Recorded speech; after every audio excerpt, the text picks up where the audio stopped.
morning, JD. Today is Monday, March 27th, and it is a D-Day. Are you interested in acting? This year, the Janesville Duet Drama Club will be putting on the play Love Sick by John Carreon. Love Sick is a collection of 9 twisted and hilarious short plays set on a Friday night in a suburban reality. Auditions will take place April 13th and 14th. For more information, please go to the Google Classroom with the code SMDYTFQ. There will be a Cooking for a Cause meeting today in room B20, and we will be cooking pasta. Have a great day, JD. I pledge allegiance to the flag of the United States of America, and to the republic for which it stands, one nation, under God, indivisible, with liberty and justice for all.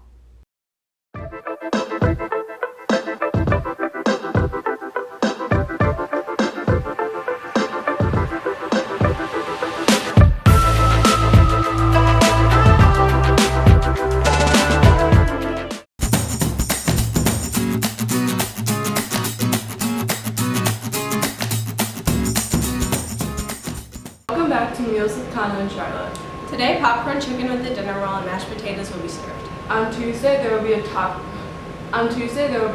over nacho chips and rice. On Wednesday, a double cheeseburger with onion rings will be served. On Thursday, there will be mac and cheese with a dinner roll and salad on the side. Finally, on Friday, we will have stuffed crust pizza with steamed broccoli and salad. See you next week, and as always, enjoy your lunches.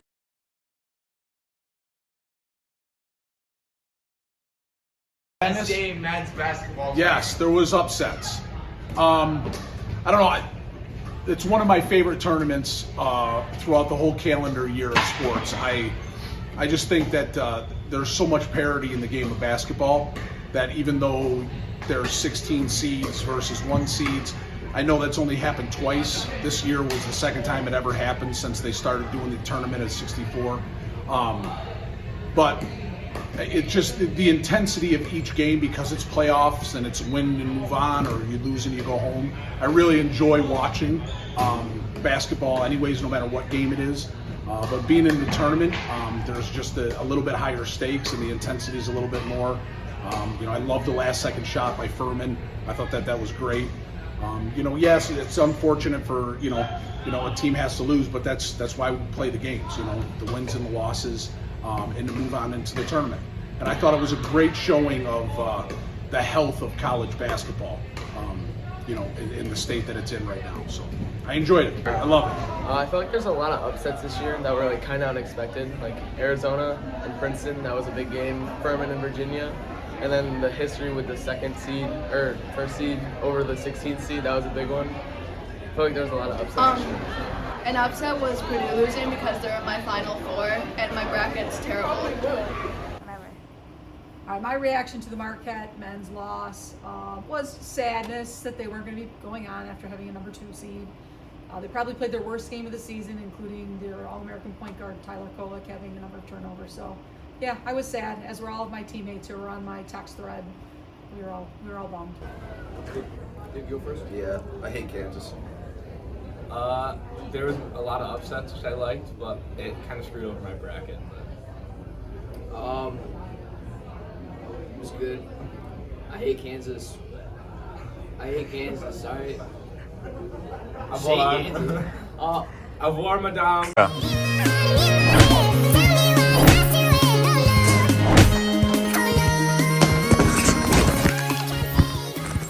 He's okay because he's going to the DECA fundraiser on Thursday the 30th.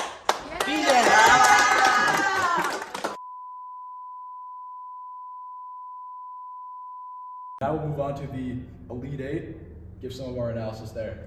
So for this Elite Eight game, we have Alabama versus Creighton. Once again, I'm going to be taking the Crimson Tide on this one. Really a no-brainer. They're the best team in the country. They're going to run over the Blue Jays and march their way into the Final Four. Yeah, I'm going to be taking Alabama to get to the Final Four. Pretty much, I think they have the easiest path to the Final Four out of any other team. And then for this game, we both had Tennessee against Kansas State in this matchup. I'm going to be taking Tennessee. I know Kansas State are just a really fun team, but I think Tennessee is just more well-rounded, and they really tough it out in every matchup. I will disagree on this one. Like I said a few minutes ago, I love Kansas State. I love what they're doing right now. Their new coach, Jerome Tang, is really built this program up from the ground. I love the Wildcats in this game. Send them to the Final Four, baby. All right, next up, you picked Houston and I picked Miami. So we got either Houston versus Texas or Miami versus Texas. Regardless, I had Miami against Texas. I'm going to take Texas to get to the Final Four. That team just has so many weapons, so many fifth-year seniors, a lot of experience there. And between Houston and Texas, who are you going to take? You know, even if it was Houston playing Texas or Miami versus Texas, I am the same as Mikey. I'm rolling with the Longhorns on this one. This team has so much depth and experience, and all their guards are veterans. They got a really good coach out there. And, you know, I think this is a no-brainer for any person who's watched basketball at all this year. And for the last game of the Elite Eight, we have UConn versus UCLA. My pick, the UCLA Bruins will be marching on to the Final Four for the second time in the last 3 years. You know, they have a lot of experience, like Mikey was saying, Tiger Campbell, Jaime Jaquez. I love Mick Cronin, their coach, got a lot of energy on the sidelines, and for that reason, the Bruins will be moving on. All right, I'm going to actually be taking UConn over UCLA. I think they just have a little more depth. UCLA have struggled with injuries. So I'm taking UConn to get to the Final Four. So just to recap, Ian's Final Four was Alabama, Kansas State, Texas, and UCLA. And mine was Alabama, Tennessee. March is Women's History Month, and Ramfeed will be highlighting influential female cultural figures. Our next female is Breanna Stewart. Breanna grew up in Syracuse, New York with her mother. She played basketball from the young age of 10. She made varsity basketball as an 8th grader at CNS High School. While in high school, she was recognized as the National Player of the Year and played on multiple All-American teams. She went on to play at UConn, making it to 4 national championships. Stewart was the first overall pick in the 2016 WNBA draft and won Rookie of the Year that same year. She played for the Seattle Storm and now plays for the New York Liberty. Outside of basketball, Breanna advocates for women's rights and LGBTQ+ rights. She's a great example of hard work and persistence and has done a lot for the recognition of women in sports.